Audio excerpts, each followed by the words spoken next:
Psicología C287 Módulo 2. Estructuras clínicas en la teoría freudiana, neurosis, psicosis y perversión. En esta clase nos adentramos en uno de los ejes fundamentales del pensamiento psicopatológico, las estructuras clínicas. Desde el psicoanálisis, Sigmund Freud propuso una forma de entender el padecimiento mental no como una suma de síntomas, sino como una organización particular del aparato psíquico. Las estructuras clínicas, neurosis, psicosis y perversión, permiten comprender cómo cada sujeto responde al conflicto inconsciente, al deseo, al goce y a la ley. En lugar de pensar en enfermedades aisladas, Freud nos invita a pensar en lógicas de funcionamiento subjetivo, sostenidas por mecanismos psíquicos específicos. Esta mirada estructural continúa vigente y es fundamental para quienes trabajan en desarrollo humano, ya que ofrece herramientas para observar modos de estar en el mundo, sin reducir al sujeto a un diagnóstico. La clase abordará las características principales de cada estructura, sus diferencias y sus modos de manifestarse, respetando siempre la singularidad de cada caso. La propuesta estructural de Freud, síntomas, conflicto y represión. La noción de estructura en psicoanálisis remite a una organización estable del aparato psíquico, en la que se articulan el deseo, la ley, la falta y los mecanismos de defensa. Freud no utiliza desde el inicio la palabra estructura, pero sus desarrollos sobre las neurosis, la psicosis y las perversiones apuntan a formas relativamente estables de funcionamiento del sujeto frente al conflicto psíquico. En su primera tópica, Freud plantea que los síntomas son formaciones de compromiso entre fuerzas psíquicas opuestas, el deseo inconsciente que busca satisfacción y la censura que lo reprime. El síntoma aparece entonces como una solución sustitutiva, una vía indirecta a través de la cual algo del deseo retorna, deformado, disfrazado, pero insistente. Es, por tanto, significativo, no arbitrario. En la neurosis, el conflicto entre el deseo y la ley se resuelve a través de la represión. El yo, en un intento de mantener el equilibrio, excluye del campo consciente los contenidos que considera inaceptables, generando síntomas que expresan ese retorno de lo reprimido. En la psicosis, en cambio, no hay represión, sino forclusión, el significante fundamental que debería introducir la ley simbólica, por ejemplo, el nombre del padre, nunca fue inscripto en el aparato psíquico. El resultado es una falla estructural que impide al sujeto sostener el límite entre realidad externa e interna. En la perversión, el sujeto no reprime ni forcluye, sino que desmiente, sabe que la ley existe, pero actúa como si no existiera. La perversión no implica ausencia de ley, sino una relación particular con ella, donde se la bordea, se la transgrede o se la teatraliza. Estas tres formas estructurales no son enfermedades a curar, sino modos de respuesta subjetiva frente al conflicto fundante del ser humano. Esta mirada evita la patologización y permite abordar el sufrimiento desde su lógica singular. Neurosis, mecanismos, manifestaciones y lógica subjetiva. La neurosis es la estructura clínica más explorada por Freud, quien dedicó buena parte de su obra a su análisis. Bajo este término se agrupan diversos cuadros, como la histeria, la neurosis obsesiva y la fobia. Aunque sus manifestaciones clínicas son variadas, comparten una lógica común, la represión del deseo y el retorno de lo reprimido bajo la forma de síntomas. En la histeria, el conflicto inconsciente se expresa a través del cuerpo, somatizaciones, parálisis, desmayos, o del discurso, olvidos, lagunas, vacilaciones. El deseo del otro, el lugar en el deseo del otro y la cuestión de la feminidad están en el centro del conflicto histérico. Freud trabajó extensamente con estos casos, comenzando con Anna y desarrollando su teoría del inconsciente a partir de las conversiones histéricas.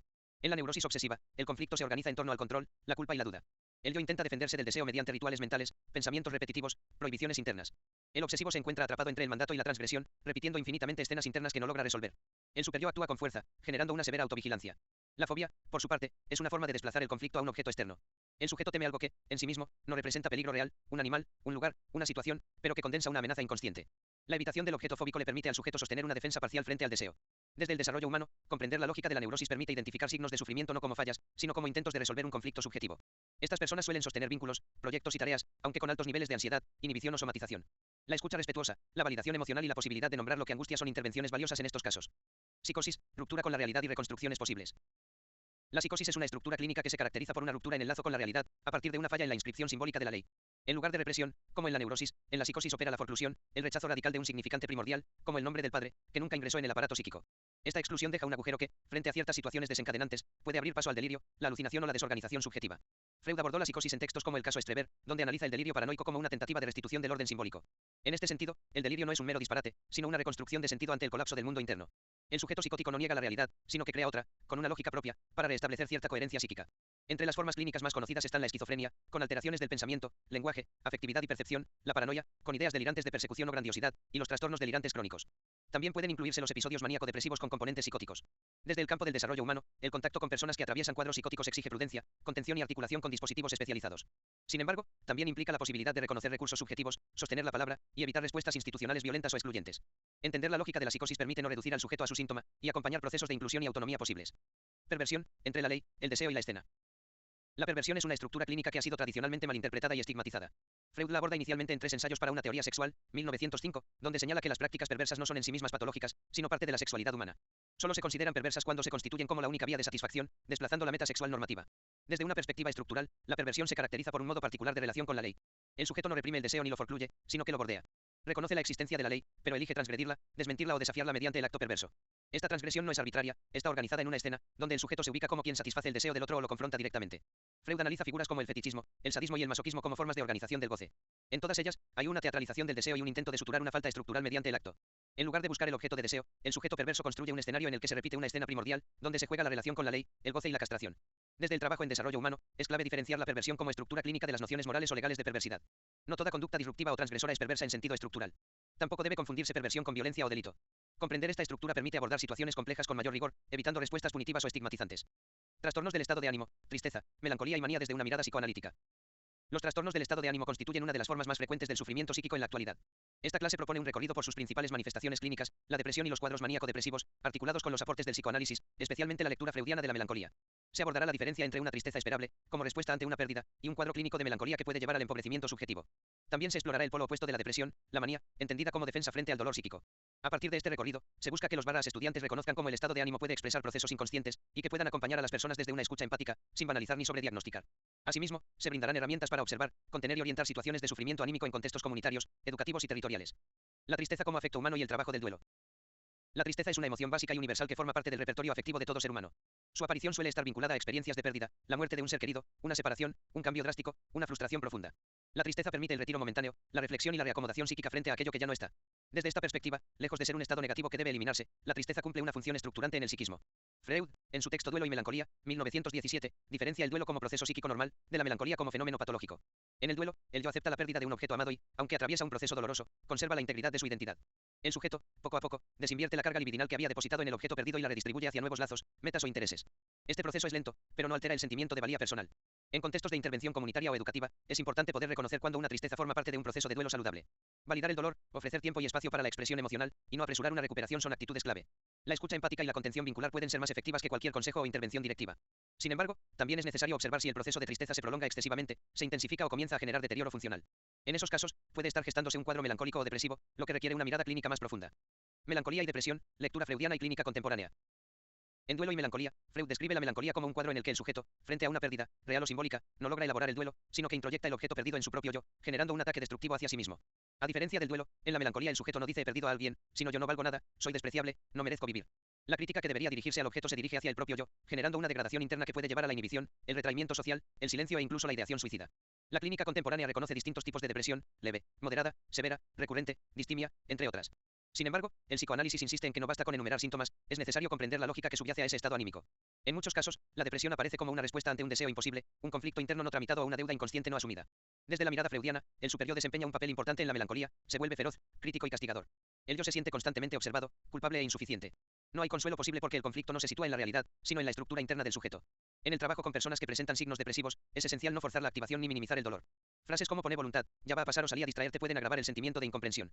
En cambio, habilitar la palabra, sostener el vínculo y acompañar sin presionar son modos éticos de estar presentes.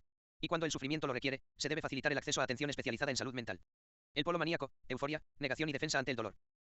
La manía es el polo opuesto de la depresión en los llamados trastornos bipolares o afectivos. A nivel clínico, se caracteriza por un estado de euforia desmedida, hiperactividad, grandiosidad, logorrea, insomnio sin fatiga y conductas impulsivas o riesgosas. En un primer momento, la exaltación puede parecer positiva, como si la persona estuviera mejor que nunca, pero en realidad esconde un intento desesperado de evitar el contacto con el dolor. Freud observa que en la manía hay una negación del duelo. El sujeto no acepta la pérdida, no la reconoce, sino que la niega con una activación frenética. Es como si dijera inconscientemente, nada pasó, no me afecta. Sin embargo, esa euforia es frágil y puede colapsar ante la mínima interrupción externa. En muchos casos, el pasaje de la manía a la depresión ocurre abruptamente, mostrando que ambos estados están profundamente conectados.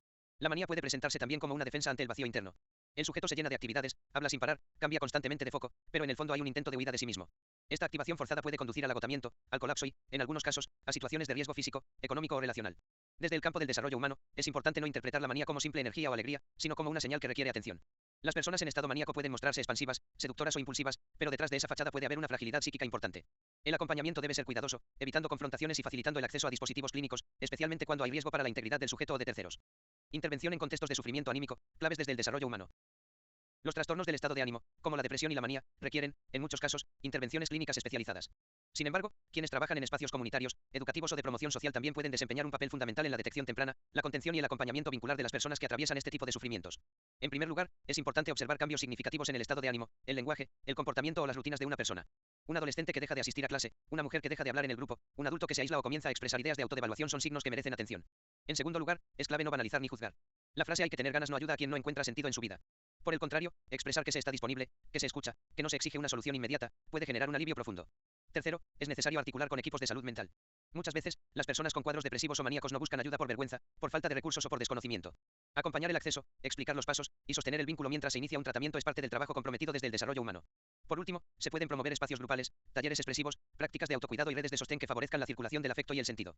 No se trata de ofrecer soluciones mágicas, sino de construir condiciones para que el sujeto pueda tramitar su dolor con dignidad y encontrar, en el lazo con otros, una vía posible para sostenerse. Trastornos disociativos y somatomorfos, el cuerpo y la fragmentación psíquica. En esta clase se abordarán los trastornos disociativos y somatomorfos, manifestaciones del padecimiento psíquico donde el cuerpo juega un papel central. Desde la perspectiva psicoanalítica, especialmente en la obra freudiana, la histeria fue el modelo clínico que permitió pensar cómo un conflicto inconsciente puede expresarse mediante síntomas físicos o disociativos. En estos cuadros, el síntoma no responde a una causa orgánica demostrable, pero tiene una lógica subjetiva que remite al conflicto, al deseo y a la historia del sujeto. Se explorarán los conceptos de disociación, conversión, somatización y trauma, articulando los aportes del psicoanálisis con las clasificaciones actuales. Asimismo, se propondrán claves para la observación y el acompañamiento ético de estas manifestaciones, que suelen ser malinterpretadas o minimizadas. El objetivo es ofrecer herramientas para reconocer estas formas del sufrimiento, comprender su sentido y articular intervenciones respetuosas desde el desarrollo humano. La disociación como mecanismo de defensa y fenómeno clínico. La disociación es un mecanismo de defensa mediante el cual el aparato psíquico escinde ciertas representaciones, emociones o recuerdos que resultan inasimilables o traumáticos. Esta escisión permite al sujeto continuar funcionando, aunque a costa de una pérdida en la unidad de la conciencia. En términos clínicos, se manifiesta como amnesia, sensación de extrañeza frente a uno mismo, despersonalización, sensación de irrealidad del entorno, desrealización, o incluso como estados de confusión e identidad fragmentada. El concepto de disociación fue desarrollado por Pierre Janet y retomado por Freud en sus primeros estudios sobre la histeria, donde observaba cómo ciertos recuerdos o vivencias intolerables quedaban fuera del campo consciente, retornando bajo formas sintomáticas. Freud, sin embargo, privilegiará luego el concepto de represión como mecanismo estructurante, aunque reconocerá que en algunos casos, especialmente en los traumas tempranos o masivos, la disociación puede operar de manera dominante. En los trastornos disociativos, no hay un deterioro orgánico ni una simulación consciente. La persona puede experimentar episodios de pérdida de memoria, alteraciones de la identidad, desconexión del entorno o vacíos en su conciencia, sin poder explicarlos. Estos fenómenos generan angustia, incomodidad y muchas veces son atribuidos a causas sobrenaturales o místicas por parte del entorno. Desde el trabajo comunitario, es esencial no ridiculizar ni invalidar estas experiencias. El profesional del desarrollo humano debe reconocer la gravedad de estos síntomas, contener desde la palabra y facilitar el acceso a una evaluación especializada.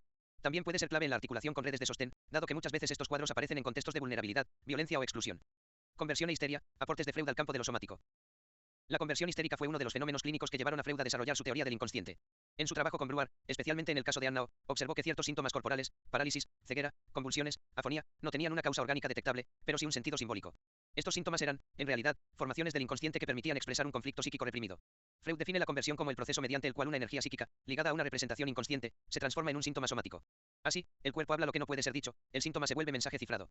En la histeria, el cuerpo no está dañado, sino significado, se convierte en escenario del drama psíquico. Este enfoque permite diferenciar la histeria de otras patologías somáticas y de las simulaciones conscientes. La persona no finge sus síntomas, los vive como reales, y su padecimiento es auténtico. El trabajo clínico, entonces, no consiste en suprimir el síntoma por la fuerza, sino en descifrar su lógica, su lugar en la economía psíquica del sujeto. En el campo del desarrollo humano, es frecuente encontrarse con personas que presentan síntomas físicos sin causa médica clara. Desmayos, crisis de llanto, parálisis temporales, dolores recurrentes pueden ser señales de un conflicto que no encuentra vía simbólica. Escuchar, contener, no patologizar ni etiquetar rápidamente, y derivar con cuidado, son acciones fundamentales para evitar iatrogenia y favorecer procesos de subjetivación. Trastornos somatomorfos y somatización del malestar. Los trastornos somatomorfos, según el DSM-5, se caracterizan por la presencia de síntomas físicos persistentes que no pueden explicarse completamente por una condición médica, y que generan un alto nivel de preocupación, angustia o deterioro funcional. Aunque no hay evidencia de una enfermedad física, el malestar del paciente es real y requiere atención. En estos cuadros, el cuerpo se convierte en el vehículo privilegiado para expresar lo que no puede ser simbolizado. Dolores, molestias, tensiones musculares, síntomas gastrointestinales o problemas sensoriales pueden surgir en contextos de sobrecarga emocional, conflicto psíquico o trauma. La somatización es, entonces, una vía de expresión del sufrimiento, especialmente en personas que tienen dificultades para poner en palabras lo que sienten. Desde el psicoanálisis, se entiende que el cuerpo es atravesado por el lenguaje, y que no hay cuerpo sin palabra. Por eso, un síntoma somático puede leerse como un significante, como algo que dice sin decir. El desafío es no medicalizarlo inmediatamente ni reducirlo a una incomodidad sin importancia. En contextos comunitarios, muchas veces las personas con síntomas somáticos reciben una respuesta ambigua, o bien se las acusa de exageradas, o bien se las sobremedica sin explorar lo que esos síntomas podrían estar significando. Es aquí donde el acompañamiento desde el desarrollo humano puede marcar una diferencia, ofrecer un espacio de escucha donde el cuerpo pueda ser escuchado como parte de la subjetividad, no como una máquina que falla. Estrategias de abordaje y acompañamiento desde el desarrollo humano. Frente a manifestaciones disociativas o somatomorfas, el rol del profesional del desarrollo humano es crucial. Si bien no se trata de un abordaje clínico en sentido estricto, sí es posible intervenir de manera significativa a través de la observación, la contención, el armado de redes y la orientación oportuna. La clave está en reconocer el sentido del síntoma dentro del mundo de quien lo padece, sin reducirlo ni desestimarlo. Una primera estrategia es generar espacios donde las personas puedan narrar su experiencia, sin temor al juicio ni a la descalificación. Muchas veces, simplemente ser escuchadas de manera empática ya representa un alivio subjetivo. Además, permitir que alguien pueda hablar del cuerpo que duele, del desmayo, de la angustia, puede habilitar una vía simbólica que desplace al síntoma. Una segunda estrategia es acompañar en la articulación con servicios de salud, evitando derivaciones bruscas o despersonalizadas. Muchas personas con síntomas disociativos o somatomorfos han atravesado circuitos médicos en los que no fueron comprendidas. El bar a la profesional del desarrollo humano puede actuar como nexo, explicando, conteniendo y sosteniendo el vínculo durante el proceso. También es importante trabajar con el entorno. Docentes, familiares o referentes comunitarios pueden tener prejuicios o ideas erróneas sobre estos síntomas. La tarea será desarmar miradas moralizantes, facilitar información clara y promover una actitud de acompañamiento respetuoso. Por último, es posible desarrollar intervenciones grupales, talleres de expresión corporal, actividades artísticas o comunitarias donde el cuerpo pueda estar presente de otro modo. Se trata de generar condiciones para que lo que no pudo ser dicho encuentre nuevos caminos, no siempre terapéuticos, pero sí subjetivantes. Fin del módulo 2.